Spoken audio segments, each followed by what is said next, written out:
Hello everyone, and welcome to the next edition of the Holland Land Office Museum's Artifact video series.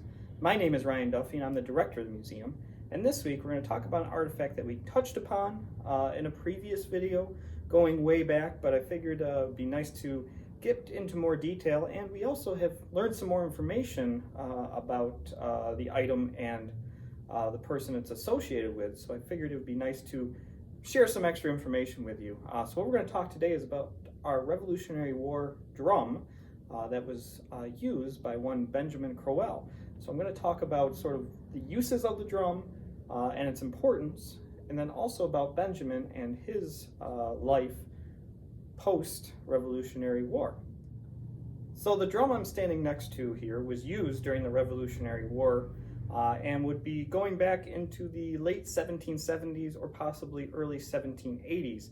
But this style drum was used throughout the Revolutionary War and was an emblem of conflicts of the 17th and 18th century. As we get closer to the Civil War period and into the 19th century, you start to see drums decrease in size, somewhat at least. But for the Revolutionary War period, drummers carried large drums like this.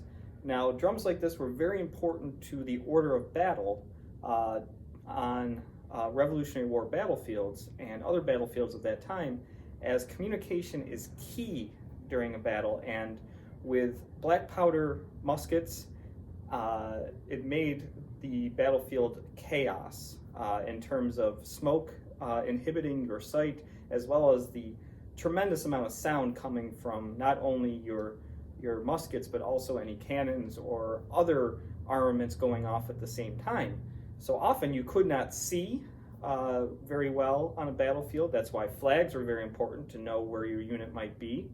But being able to hear even the man next to you was very difficult. So that's where the drummer and the large drums came into effect, as they would have different cadences for different orders, such as charge, retreat, march, anything like that.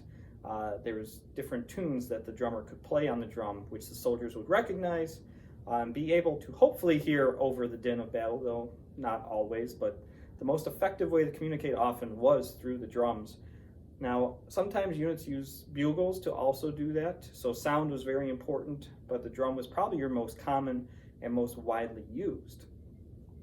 Now, this drum, we know, saw action during the Revolutionary War, and as you take a look at some of the close-ups of the pictures while going through this video, you'll notice that it has a little bit of a misshapen shape to it, as it's not perfectly round. Now, some of that is due to the tremendous age of this, as we're talking a drum that's nearly 250 years old. So naturally, you're going to lose some shape, especially dealing with leather and wood.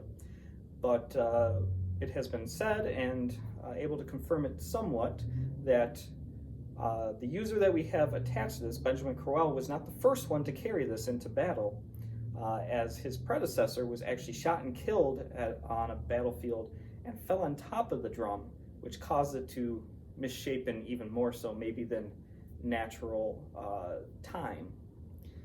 But that is sort of the history of the drum. Now, how did it get all the way here to Batavia at the Holland Land Office Museum? And that's an important story to tell as well, as we know who used it. I've used his name, Benjamin Crowell, and he did not live in this area, but he eventually moved into central New York. So I'm going to go into his life a little bit, at least what we do know, as somewhat recently we've been able to gain some more information about him than what we had previously. So Benjamin Crowell was born in Middletown, Connecticut in 1765 to Edward Crowell and Lucia Eggleston. He would marry a woman named Eleanor, and they would marry actually in Massachusetts. Now, the Crowells would have 7 children together, and toward the end of Benjamin's life, they would actually move to Bloomfield in Ontario County in central New York, which would be, once that area started to open up more to regular settlement, basically the precursor to the Holland Purchase, and it was there that he would live out the rest of his time, and he would die in 1828, though it is believed that descendants of his would eventually move farther west, bringing along some family heirlooms like his drum that was used during the Revolutionary War, and eventually made its way here to Western New York. So there might not be a ton of history behind it, but it's even more than what we had previously.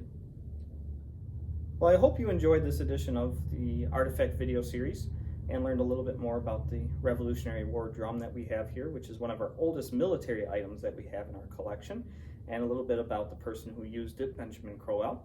If you enjoyed this video, be sure to give it a thumbs up or even subscribe to the channel, as it does help us out a little bit and get you notified ever sooner when we do release new videos. And if you did enjoy this one, be sure to go and check out the rest of the playlist, as we're approaching 150 videos in this, so there's plenty of material to go through. And that doesn't even include all of our guest speakers, concerts, Java with Joes. There's a multitude of videos on there that you can waste your time away and enjoy all the local history of Western New York, essentially. But as always, the best way to learn more about the artifacts that we have here and the stories behind them is to stop by the museum and see for yourself, and we'll be happy to share even more information, and you can see and touch them up close and personal. And if you really do enjoy these videos and appreciate the local history of Genesee County, please consider becoming a member of the museum, as it is the best way to support us and allow us to continue making these videos and other programming that we do for the community.